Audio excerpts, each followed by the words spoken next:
Unit PPA Satreskrim Polres Aceh Utara telah mengamankan seorang pria berinisial MAR 20 tahun. Menurut laporan orang tua korban, pelaku telah melakukan sodomi terhadap anak di bawah umur pada Senin 29 Juli 2024.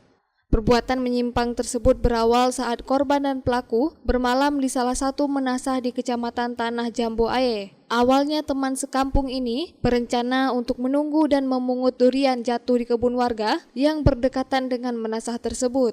Wakapolres Aceh Utara mengatakan, korban berinisial MR berusia 16 tahun. Kejadian ini terungkap saat ibu korban melihat anaknya yang pulang dengan noda darah di celana. Dari itu korban mengaku telah disodomi saat tidur oleh pelaku.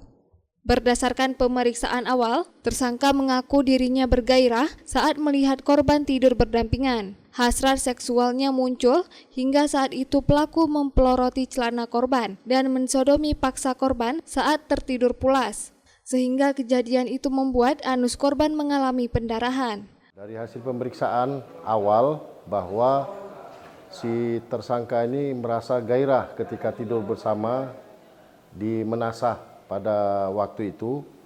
Nah, dia tidak tahan, kemudian dia melakukan hasrat seksualnya untuk mensodomi si korban dengan cara menarik celananya dan melakukan sodomi itu tersebut.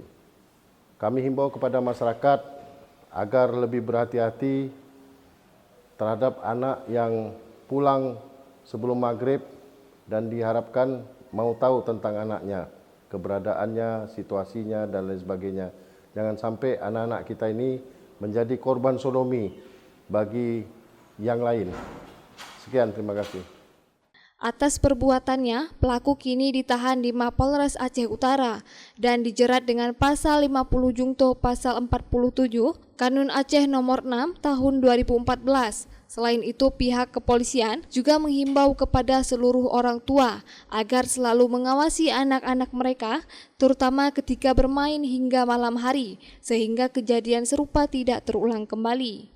Dari Aceh Utara, Saiful Bahri melaporkan untuk Puja TV Aceh.